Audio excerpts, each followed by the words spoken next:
tapat, matatag at maaasahan balitang tama at totoo lamang dito sa Pilipinas Network. Magandang araw sa ating mga kababayan sa Pilipinas at sa buong mundo. Huwag kalimutang pusuan ang video, sumubaybay at pindutin ang batingaw upang lagi kayong updated sa balita. Simulan na natin.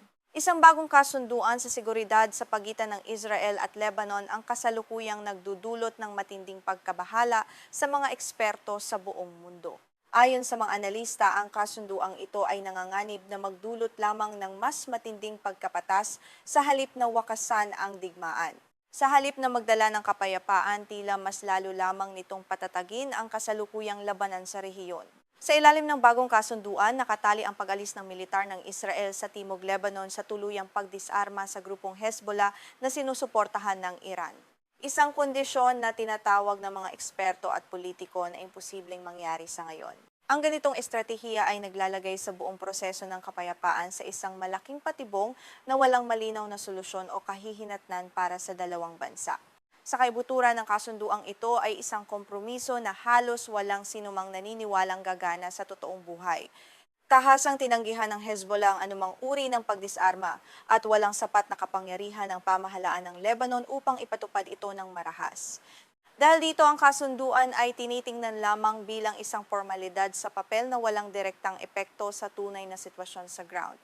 Dahil malabong isuko ng Hezbollah ang kanilang mga armas, sinasabi ng mga analista na mayroon ng politikal na dahilan ang Israel upang panatilihin ang kanilang militar sa Timog Lebanon. Ang presensyang ito ay nagsimula ng salakayin ng Israel ang bansa matapos magpakita ng solidarity ang Hezbollah sa Tehran sa gitna ng digmaan.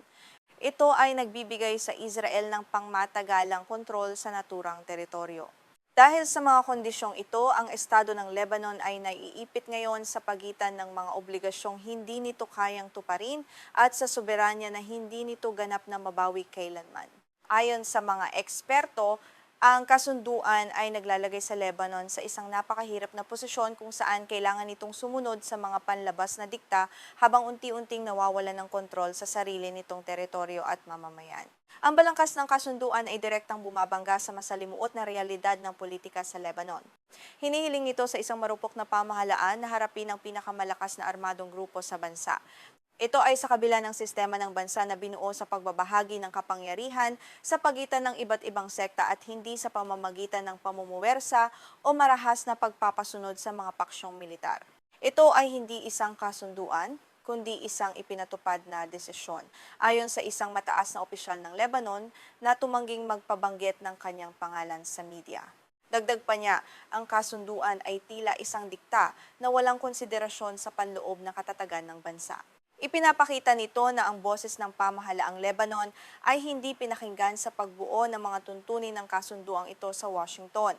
Binigyang diin din ng opisyal na ang hukbo ng Lebanon ay walang sapat na kagamitan o istruktura upang piliting idisarma ang Hezbollah. Ang pag-asang magagawa nila ito ay ganap na nagbabalewala sa malawak na kakayahang militar ng grupo at sa marupok na balanse ng relihiyon at sekta na siyang nagpapanatili sa kapayapaan at katatagan ng buong bansa sa kabila ng mga nakaraang madugong digmaang sibil doon. Ayon sa mga analista, ang kawalan ng balanse ay sadyang isinama sa disenyo ng kasunduan. Malalaking obligasyon ang ipinataw sa Lebanon ngunit walang katapat na garantiya na aalis ang militar ng Israel. Ayon kay Michael Young, isang analista na nakabase sa Beirut, ang kasunduang ito ay nagbibigay daan sa mga Israeli na manatili sa Timog Lebanon nang walang takdang panahon at walang takot sa anumang parusa. Inilarawan naman ni Fawaz Gerges, isang scholar mula sa London School of Economics, na ang kasunduan ay patay na bago pa ipanganak. Ayon sa kanya, ito ay may kapansanan sa istruktura dahil nakasalalay sa isang kondisyon na hindi kailanman matutupad sa totoong buhay. Ang pagpilit sa ganitong sistema ay nagpapakita lamang ng kawalan ng koneksyon sa totoong takbo ng politika at kapangyarihan sa rehiyon. Sinabi pa ni Gerges na naitatag na ng Israel ang isang buffer zone sa Timog Lebanon na may lalim na 8 hanggang 10 kilometro habang itinataling muli ang pag-alis sa pagdisarma ng Hezbollah. Ang panganib dito ay ang posibilidad na maging permanente ang buffer zone na ito at makakuha pa ng diplomatikong pagkilala na itinuturing ng mga eksperto na isang malaking regalo pampulitika para sa panig ng Israel. Ang hidwaan sa Lebanon ay naging sentro ng diplomasya upang wakasan ang mas malawak na tunggalian sa pagitan ng Estados Unidos at Iran. Gayunpaman, sinabi ni Erges na ang sadyang paghihiwalay ng Washington sa mga sigalot na ito ay nagbigay sa Israel ng mas malawak na kalayaan upang kumilos at maglunsad ng mga operasyong militar sa loob ng teritoryo ng Lebanon nang walang anumang hadlang mula sa komunidad. Ang kasunduan na nilagdaan sa Washington ay nagpapatunay na walang claim ang Israel sa teritoryo ng Lebanon. Ngunit ginagawa nitong kondisyon ang autoridad ng Hukbong Lebanon sa timog sa pagdisarma sa mga armadong grupo tulad ng Hezbollah. Ibig sabihin, hindi makakapasok ang hukbo hanggat hindi natatapos ang pagdisarma na lalong nagpapagulo sa sitwasyon ng seguridad sa hangganan ng dalawang bansa. Inilalarawan naman ni Prime Minister Benjamin Netanyahu ang kasunduan ilang isang makasaysayang tagumpay na maaaring magdala ng mas malawak na kapayapaan sa rehiyon. Sa kabila nito, nananatiling nakadeploy ang mga tropang Israeli sa tinaguriang security zone. Sinabi ni Netanyahu na mananatili sila ron hanggat hindi ganap na nadidiskarga at natatanggal ang bantang ng Hezbollah sa hilagang bahagi ng Israel.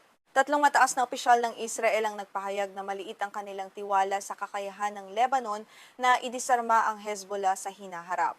Gayunpaman, nakikita nila ang kasunduan bilang isang mahalagang hakbang sa diplomasya upang makabuo ng kapayapaan sa katagalan. Ang pananaw na ito ay nagpapakita ng magkaibang layunin at kawalan ng tiwala sa pagitan ng dalawang bansa sa ilalim ng kasunduan. Sa gitna ng diplomatikong labanang ito, labis ang naging pinsala sa mamamayan. Humigit kumulang 4,000 tao na ang napatay sa Lebanon at 1,000,000 ang nawalan ng tirahan dahil sa kampanyang militar ng Israel laban sa Hezbollah. Ang makataong krisis na ito ay patuloy na lumalala habang ang mga pinuno ng bansa ay hindi magkasundo sa mga hakbang pampolitika upang matulungan ang mga biktima. Malugod namang tinanggap ni Pangulong Joseph Aoun ang kasunduan bilang unang hakbang sa pagbawi ng soberanya ng bansa upang makabalik ang mga mamamayan sa kanilang mga lupain. Nang buttahasang sinabi ni Parliament Speaker Nabih Berri na ito ay isang kasunduan ng dikta at hindi nagtatanggol sa karapatan ng Lebanon, kaya naman iginiit niyang hindi ito kailanman maipapatupad sa ilalim ng kanyang pamumuno. Idineklara naman ni Hezbollah Chief Naim Qassem na ang kasunduan ay walang bisa at isang uri ng pagsuko sa kaaway. Sinabi niyang magpapatuloy ang kanilang pakikipaglaban hanggang sa mapilitang umalis ang Israel. Nagbabala rin si Hassan Fadlala, isang mambabatas ng Hezbollah, na ang pagpilit sa mga kondisyong ito ay maaring magdulot ng matinding panloob na digmaan at kaguluhan sa loob ng Lebanon. Babala naman ng analistang si Michael Yang ang anumang pagtatangka na piliting i-disarm ang Hezbollah ay hindi maghahantong sa kapayapaan kundi sa isang madugong digmaang sibil.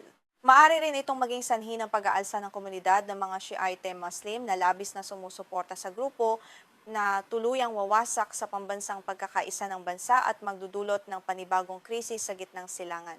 Sa huli, sinabi ng dating opisyal ng paniktik ng Israel na si Dani Citrinowitz na hinding-hindi mangyayari ang pagbuwag sa Hezbollah at ang kasunduan ay ginawa lamang upang bigyang katwiran ang permanenteng pananatili ng Israel sa rehiyon.